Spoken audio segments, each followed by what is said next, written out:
Las Vegas, Nevada, August 10th, 2023. Danette L. Antonacci, having been first duly sworn to faithfully and accurately transcribe the following proceedings to the best of her ability. Mr. DiGiacomo. Good morning, ladies and gentlemen. My name is Mark DiGiacomo. I'm here with Binu Palel. We're here to continue the matter under 22 CGJ 117X. Today we have one additional witness. In addition to that, my understanding is from the last presentation, there was a transcript made. There are several grand jurors who were not present at the last presentation, but they've had an opportunity to review those transcripts. We are not deliberating today, and there may be several more days that we present evidence to you, so there are going to be transcripts each time for anybody who doesn't make a particular week to review. If there are no questions, I call my next witness. Stand there, remain standing, and raise your right hand. The foreperson.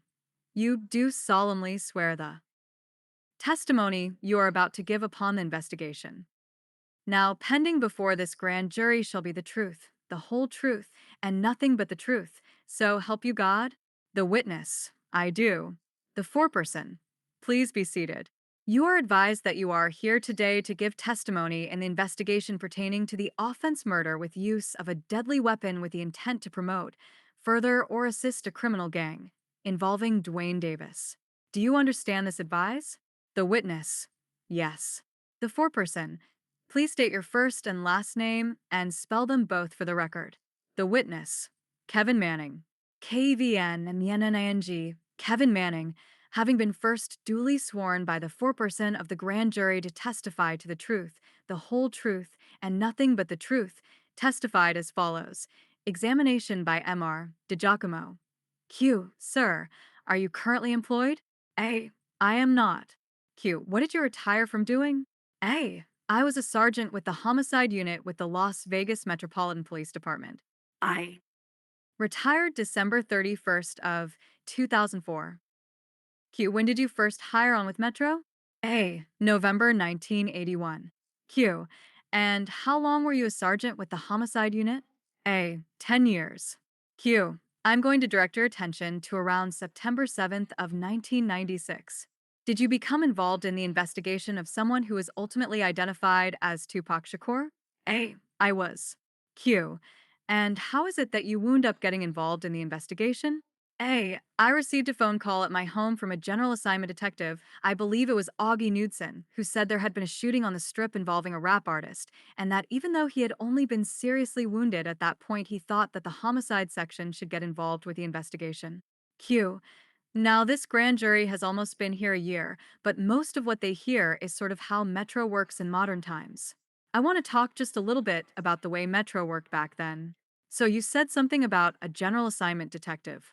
What was general assignment? A general assignment were detectives. It was a specific section within the detective bureau, and they were assigned to swing shift and graveyard shifts, and basically they responded to major crimes and deaths, whether it be suicides or unknown deaths at the time, and they would do the preliminary investigation. And if it was a robbery, they'd call out the robbery section. If it was a major burglary, they'll call out burglary. And in our case, if it was a homicide or thought it would be a homicide, they would call the homicide section. Q. And when the homicide section, you get this phone call, how many detectives roll out to begin this investigation? A. At that point, it was the sergeant and two detectives. Q. And you were the sergeant? A. I was the sergeant. Q. And who were the two detectives? A. Mike Franks and Brent Becker. Q. I have you here for testimony about something that happens several days later. But at some point you get notified, and I'm going to say, specifically on September 13th of 1996, that Mr. Shakur has succumbed to his injuries? A. Yes.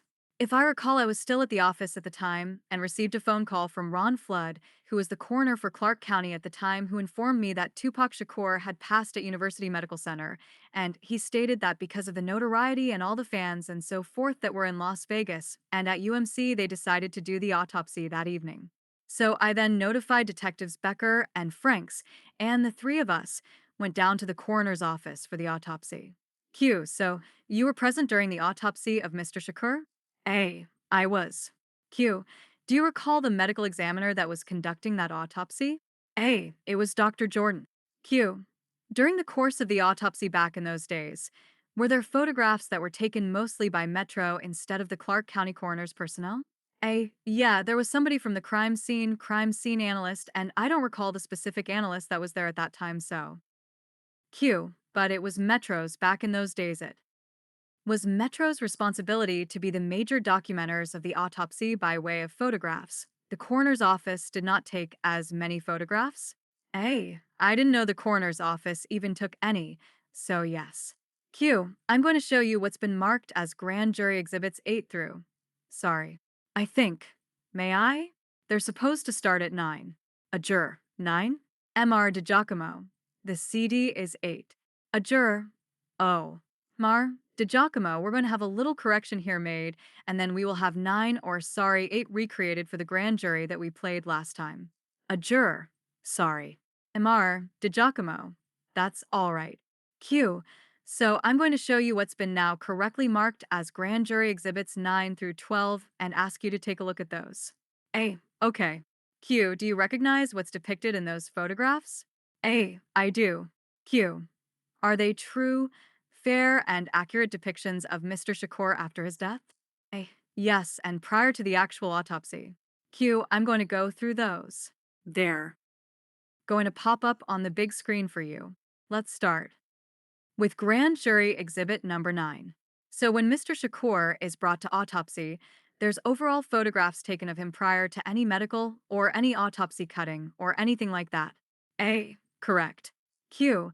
And this appears to be a photograph of a full body shot of Mr. Shakur from the top of his head to the bottom of his feet. A. Correct. Q. Grand Jury Exhibit number 10. I want you to kind of ignore the medical intervention, but sort of stitched up here. During the course of your investigation, did you learn that that was ultimately the fatal gunshot wound generally in that location on Mr. Shakur's body? A. Correct. Q. And then he had 2 injuries that appear to be associated with gunshot wounds? A. That's correct. On his hip. Q. And that's Grand Jury Exhibit number 11. A. And there was also one on the finger of the right hand. Q. And on this photograph on the bottom, that's Mr. Shakur's right hand? A. Correct. Q. And there appeared to have been a through and through injury that appeared to be related to gunshots? A. Correct.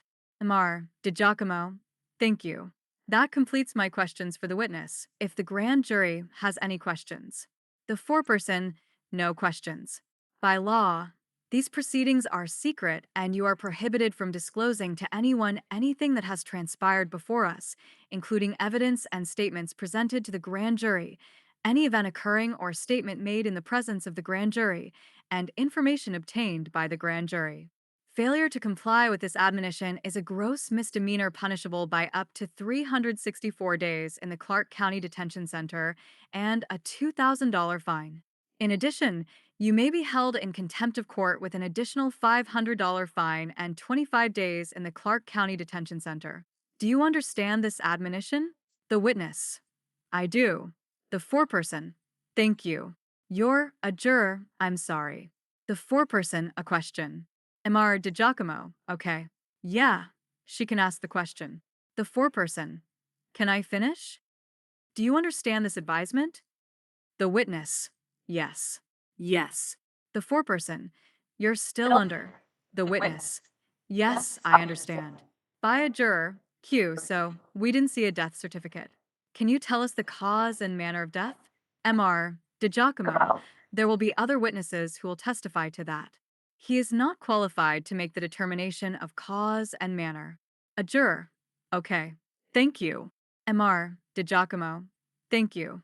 By a juror. Q. Just verification. 3 shots or 4 shots? A. There were by Mr. DiGiacomo. Q. There were 4 gunshot injuries. Is that a fair? A. Yes. 'Cause there were multiple in the car itself, so. A juror, right. The witness, but I believe it was 4, is what they ended up documenting at the autopsy. A juror. Thank you. Mr. DiGiacomo. Anyone else? Sir, you're still under the admonishment. The witness. Okay. Thank you. Mr. DiGiacomo. Thank you. Ladies and gentlemen, that completes the presentation of the evidence in this case today.